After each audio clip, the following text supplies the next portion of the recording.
Another week, another review. Something I've been looking through the comments, as I say, I always struggle to get back to every single person, but I do see them. I'd seen someone had put out about this one, the Bunnahabhain from Eorna Oir. This might be a bottle that you've never really seen before. This is something new, which was, it's been a very soft release so far, but I'm pretty sure that the big release is coming quite shortly. This is a Bunnahabhain from Islay. Islay, we always think it's going to be big peat notes and just this kind of in your face. Is when you look at whiskey and someone says Islay, you always, for me, I think big peaty, bold whiskies. But then we get Bunnahabhain. Bunnahabhain has around 5 ppm, 4 or 5 ppm, I think it is. It's very low, like more or less untraceable, but I think you have to class it to the ppm, which is peat parts per million or phenolic parts per million. So very low on that scale. Bunnahabhain is always sherried, quality sherry cask, 46.3%, non-chill filtered, natural colour. The 12-year-old has been a staple for years and years. So this here, independent bottling by Eorna Oir, which we'll get into in a minute, they've also brought out a 12-year-old. It's very close to being 13. I know that. It was very close to being bottled as a 13, but the timing was right for it to be bottled at 12. Eorna Oir, independent bottler. There's a very special person within the whisky industry called David Boyd. David Boyd, you might not really have heard of before, but within the background of so many distilleries, he's been working hard. He's been in the industry for over 40 years. He's been at Glendronach, Glenallachie, I think he's been Glenlivet, just lots of distilleries. But the big one was Aberlour. And if you ever heard of Aberlour, a bunna, David Boyd curated that. That was his mind and how to put that into play, and it's one of the most enjoyed whiskies out there. He's came alongside friends at the Scottish Gantry, where I used to work, Kevin Moore, and David's decided to bottle some of his private collection, so selling these that for the world to see. This is one of 240 bottles, 61.2% ABV, and it's been matured in a refill sherry cask. So Eorna Oir means golden barley in Scotch Gaelic. For me, to be brave enough and bold enough to bring out a whiskey which is already in the world to an extent, we have the cask strength Bunnahabhain from 2021. That's when they started their releases in 2021 of their own cask strength, which I found, I enjoyed it, I liked it, I thought it was good, but for some reason the DNA of the standard 12-year-old just always sticks out, and it's something I've always got. It's very good value for money. So this now at 61.2% ABV packs a punch. Can this deliver the same, or can it be better than what we're getting from Bunnahabhain currently? And for me, the big thing is that David Boyd's been in the industry for 40 years. The casks that he's been able to obtain throughout that time are not just going to be any old cask. He's going to be able to have time to spend with it and decide that this is a one for me, and then decide when he's going to bottle, when he's going to cask it into something else, finish it in something. So I've tried this, I've not reviewed it. As you can see, I've shared quite a lot of it as well. I do enjoy it, but I've really not sat down and broke it down and to see what I like about it. So that's what we're going to do today. A Bunnahabhain 12 cask strength, 62% practically. So you can see the cask straight away. It's holding very well so far. I like the shape of the bottle. I think everything about it's really cool. But it's going to be about the liquid inside. So I've had this in the glass for a wee while, just due to the fact of the ABV being so high. I thought I'll leave it in the glass, give it a little bit of time, and then see what we get. So refill sherry cask. You can see the colour straight away here. Hopefully I can pick it up. It's dark, it's amber, it's got a kind of golden syrup colour to it. When you move it around the glass, the legs are just, they're taking so long to come down. The tears are just staying there, you know, it's wild for how long whiskey can stay there. And I think if I'd done this in the glass and I left it sitting, that would stay there potentially, just for how good it is. So what we're going to do is we're going to get it on the nose. I've actually put it in my Capita Bunnahabhain Warehouse 9 glass because I love Bunnahabhain as a distillery. It's one of the best tours I've ever done.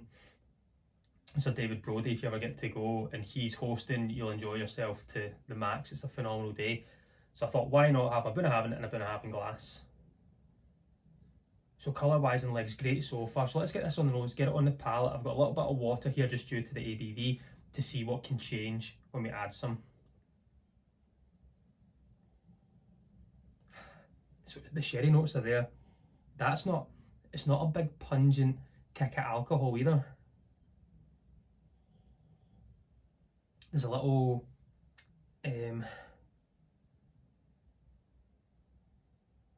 it's like I usually get this like kind of cappuccino chocolatey note on top. So there's like the chocolate shavings on a strong coffee,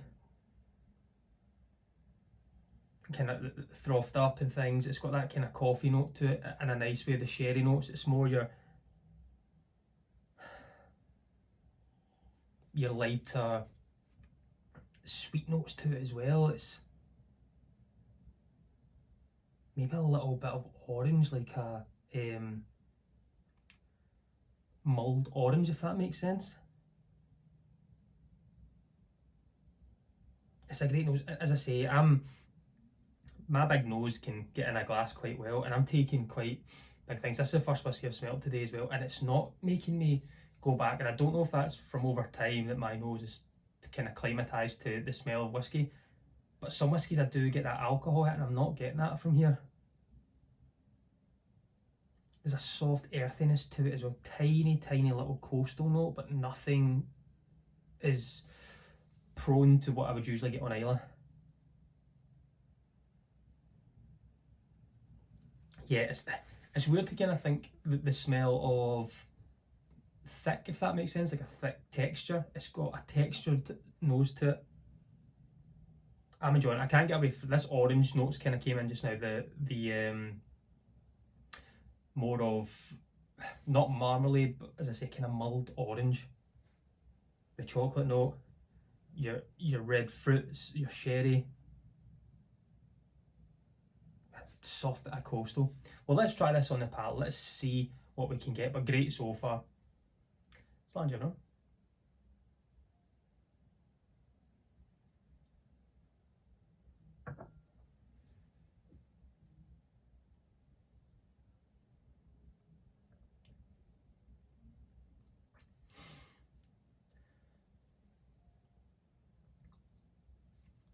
Again, get a little bit of alcohol there, and I think that's because it's the first dram of the day. And for the high ABV, which is fine. Missing some things on it, but I got a little bit of spice there. Nothing extreme, nothing on that big forefront. Just kind of soft, kind of softer spice note to it. Unbelievably viscous, unbelievably chewy. Nutty, which I always get from Bunnahabhain. I always get that soft nutty note from it. There's that nuttiness there. I'm going to go back in because I think that'll be my, hopefully, palate acclimatised to the ABV and see what flavours we can now get.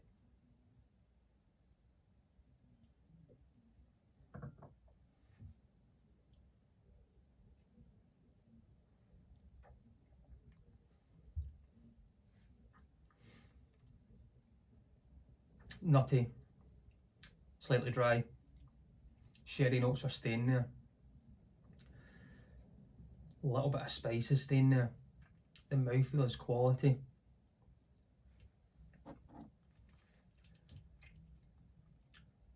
That more coastal note is a little bit more rounded on it.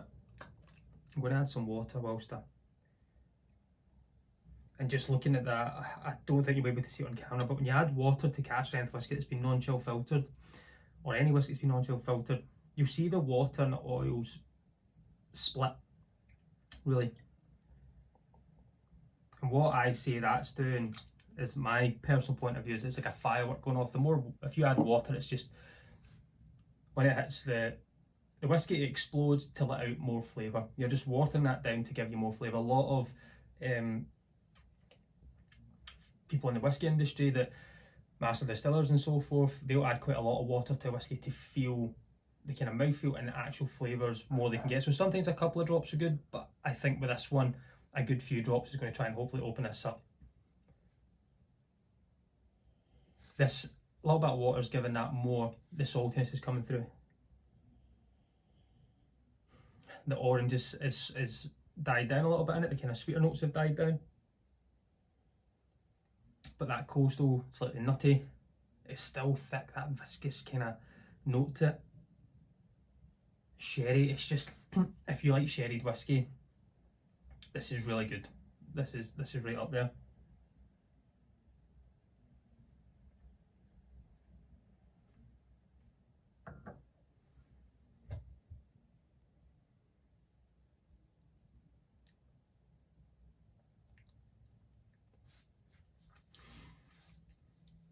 For me,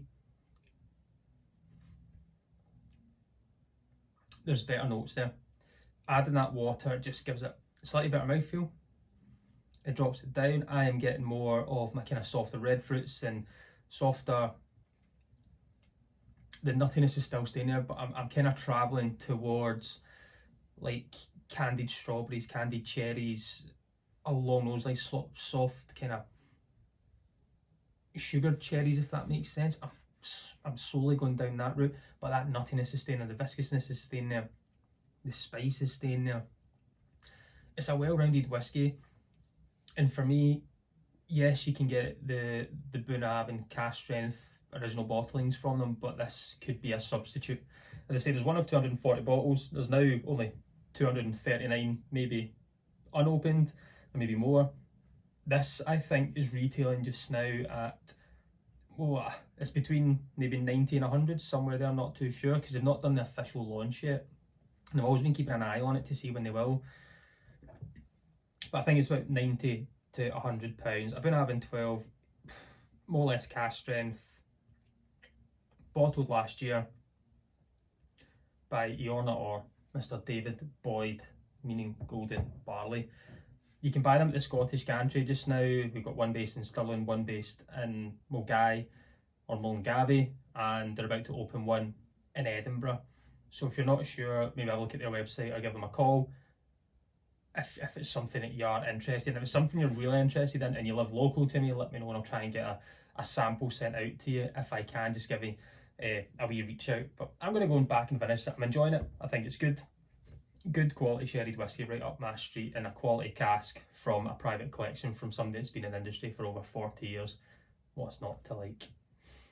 But as always, I've been Kevin Grant of Whisky. Join me next week. Let's talk whiskey. Slange.